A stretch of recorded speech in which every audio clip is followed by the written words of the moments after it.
The Declaration of the Injured Workers Support Network of Australia. After much deliberation, no sleep since meeting with https://www.facebook.com/Luftdelvik and consultation with the administration team of IWSN AUS have come to a unanimous decision to remove all posts for the Injured Workers Day from our group page. At no point were the members of this group consulted regarding said Injured Workers Day event. Members of the administration team attended the event and have concluded unanimously that Injured Workers Day event does not fit the ethos of the Injured Workers Support Network Australia. Admittedly, it was not a bad model 10 years ago and it started something, a movement. But how much has the world changed in the last 10 years? Just look at the last 6 months. We live in a world of trauma. Disclaimer: absolutely nothing has changed for the isolated injured worker. In fact, it has probably been an improvement now that the ableists are impacted.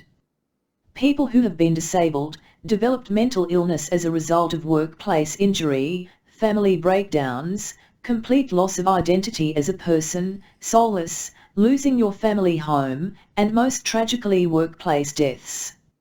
Just another day for us forgotten injured workers that have others think they can speak for us without us.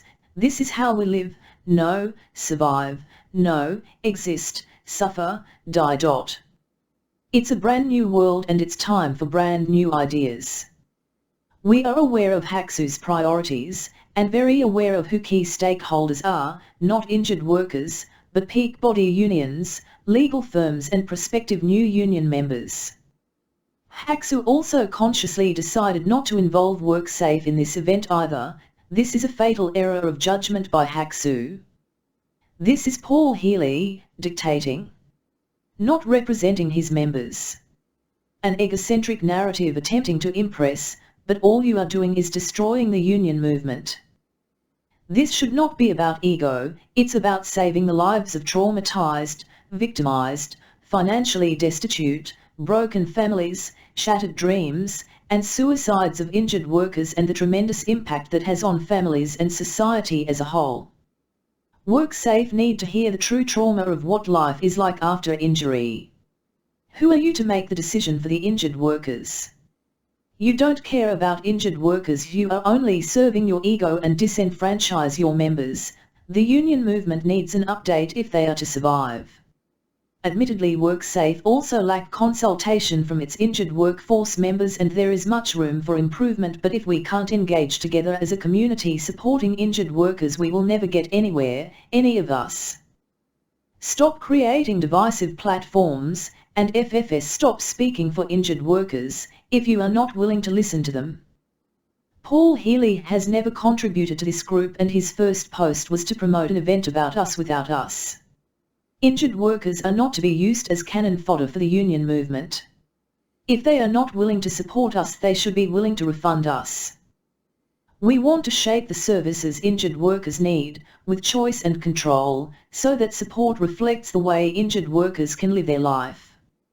It is of great value to develop a person-centered response, to practice respectful and reflective listening, catalyzing improved empathy and understanding the injured workers' mental health issues and likely emotional distress. Being aware of trauma-informed care is essential. You are dealing with some very vulnerable and traumatized individuals. I was one. The response from unions is the sound of crickets, and the injured worker is a voice in the wilderness left to fend for her/himself. These injured workers should be empowered, promoting self-direction, interdependence and building community with the people they are being supported by.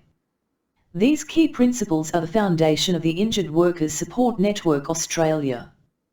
This is where we draw the line. You literally have no idea, you are linguistically deficient and hearing impaired, no clue at all. I have had the privilege of being a peer support worker on several royal commissions both on a state and federal level. Time and time again, one point that has been driven home is that the community are demanding lived experience workers. This is where injured workers are finding real life-changing value, instilling hope and opening up a mindset of possibility rather than restriction and limitation and afterthought. We do not coach, we travel alongside injured workers, together facilitating choice and control to our members. Anything less than this will be providing a service that we do not want and is re-traumatizing. Injured Workers Day was founded on the ashes of injured workers. I would also like to acknowledge the Injured Workers group who have a room in VTHC building. The Injured Workers Support Network Australia Facebook group would not exist if it were not for the effort and longevity of the Injured Workers group who have been running 20 plus years and gave us the strength to engage the online world. Imagine how you would feel if somebody kicked in your front door in the middle of the night, and then had a shit on your carpet only to send you the bill, dues, to clean it up. That is Injured Workers Day. The child, in the injured workers advocacy arena. Unions. How do your fees support injured workers? Have we missed something? What do you do? We lose our homes, our identities, our families, our social connection, the will to live. Australian unions. Where the fuck are you? Not about us without us.